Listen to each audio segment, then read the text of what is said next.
식욕억제제는 여타의 어떤 비만약보다 식욕억제를 시키는데 효과가 뛰어난 약물이라고 할 수 있습니다.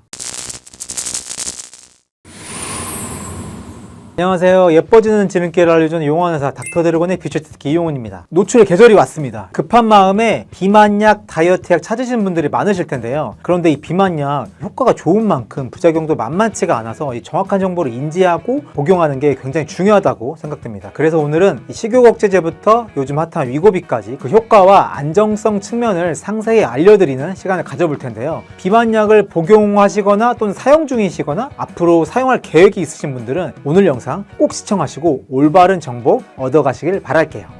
자, 요즘은 비만약의 종류도 참 다양해졌는데요. 그래서 이 비만약의 종류는 어떤 것들이 있는지부터 자세하게 설명을 드려볼게요. 먼저 가장 대표적인 비만약을 들자면 흔히 나비약이라고 잘 알려져 있는 향정신성 식욕억제제를 언급할 수가 있는데요. 얘는 이제 중추신경계에 작용을 해서 식욕을 억제시키는 메커니즘을 갖는 비만약이에요. 그래서 의사의 처방이 있어야지 구입할 수 있는 전문 의약품이라고 생각하시면 됩니다. 향정신성 식욕억제제는 교감신경계를 흥분시켜서 식욕을 통제하고 배고픔을 잊게 만드는 역할을 하기 때문에 여타의 어떤 비만약보다 식욕억제를 시키는데 효과가 뛰어난 약물이라고 할 수 있습니다. 근래에 큰 문제를 일으켰던 나비약, 눈사람 약도 향정신성 식욕억제제 비만약품이라고 보시면 됩니다. 다음으로 말씀드릴 비만약은 요새 가장 핫한 비만약이죠. 위고비나 싹센다 같은 GLP-1 유사체 비만약을 들 수가 있는데요. GLP-1은 음식물을 섭취했을 때 장에서 분비되는 호르몬인데 혈당 조절에 중요한 인슐린 분비를 촉진하고 글루카곤 분비를 억제시켜서 식후의 혈당의 상승을 막고 식욕을 억제하는 데 도움을 주는 메커니즘을 가지고 있어요. 위고비나 싹센다는 이러한 원리를 통해 식욕을 통제해주는 비만약이라고 보시면 돼요. 그래서 GLP-1 유사체 같은 위고비나 싹센다는 포만감이 증가하게 되는 그런 작용이 있습니다. 이거 외에도 지방 흡수를 억제하는 지방변약 이렇게 말씀하시죠. 제니칼 같은 지방 흡수 억제제 등은 최근에 다양한 기전을 가지고 있는 비만약들이 다수 나와서 많은 분들이 처방을 받고 계세요. 이런 제니칼은 말 그대로 지방 흡수를 억제해주기 때문에 지방이 흡수가 안 되게 해서 대변으로 나가게 합니다. 그래서 흔히 지방변약, 기름변약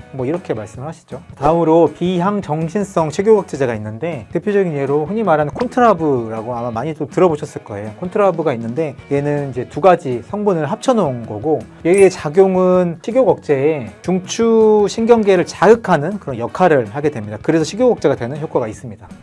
가장 중요한 게 부작용이죠. 부작용. 이런 약들이 부작용이 어떤 게 있냐. 대표적으로 흔히 나비약에게 불리는 향정신성 식욕억제제는 내성이 생길 수 있어요. 약발이 안 받는 거죠. 그래서 하나 먹을 거를 두 알 먹고 두 알 먹을 걸 세 알 먹고 약이 점점 늘어나는 거죠. 이런 내성 문제가 가장 크다고 볼 수 있습니다. 또 많은 분들이 말씀하시는 게 불면증 이런 것도 생길 수 있고 또 어지러워요. 이런 증상도 흔히 발생을 하게 됩니다. 내성애 같은 경우에는 약의 의존도가 높아지는 경우이기 때문에 이럴 때는 약의 성분을 바꿔보는 게 좋습니다. 펜터민 계통의 약을 드시고 계신다면 펜드메트라진 다른 계통의 약을 드신다거나 반대로 펜드메트라진 약일 계통을 드시고 계신다면 펜터민 계통을 드시거나 이런 식으로 약을 변경을 하는 게 좋습니다. 그 다음에 불면증이 심하신 분들은 저녁약을 먹는 시간을 앞으로 당기시면 되세요. 6시에 드시는 걸 4시로 당긴다거나 그렇게 하면 되는데 그래도 간혹 가다가 불면증을 계속 호소하시는 분들이 있는데 그런 경우에는 수면제를 굳이 드실 필요는 없고 아주 소량 안정제를 드시면 잠을 유도하는 데 도움이 되기 때문에 수면의 질이 올라가게 되면 다이어트도 도움이 됩니다. 그 다음에 오지러움증 같은 경우에는 보통 대부분 용량이 과도한 경우에 보통 생기기 때문에 용량을 조절하면 이런 증상도 충분히 예방이 가능합니다. 그 다음에 GLP-1 유사체 위고비 요새 많이 하시는데요. 위고비의 대표적인 부작용은 구역감이죠.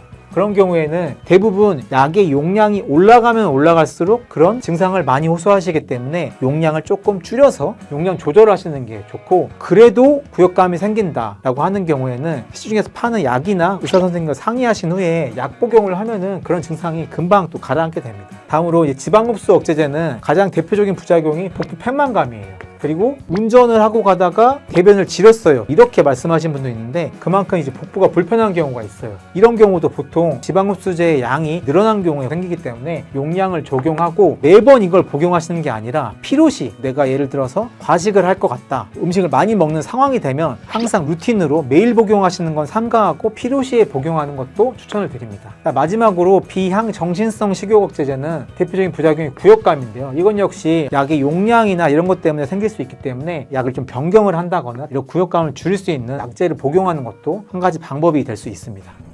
자, 오늘은 여름철에 급격하게 찐 살을 빼기 위해서 비만약을 복용하시는 분들이 많아서 거기에 대한 약들에 대해서 제가 설명을 해드렸는데요. 많은 분들이 두려워하세요. 비만약을 과연 먹어도 안전하냐, 내 몸에 이상이 없냐. 가장 중요한 건 무엇이든지 과용량이 들어가게 되면 그거는 약이 아니라 독입니다. 그래서 적정한 용량을 적절하게 적절한 때에 사용하는 게 가장 좋습니다. 그러기 위해선 비만약을 처방받는 의사 선생님의 말씀을 꼭 듣고 나한테 가장 적합한 비만약이 뭔지, 나한테 맞는 성분이 어떤 건지 한번 상의를 해보시고 나한테 맞는 비만약을 복용하시는 것을 추천드립니다. 오늘 영상 여기서 이만 마무리 짓도록 하겠습니다. 또 봐요.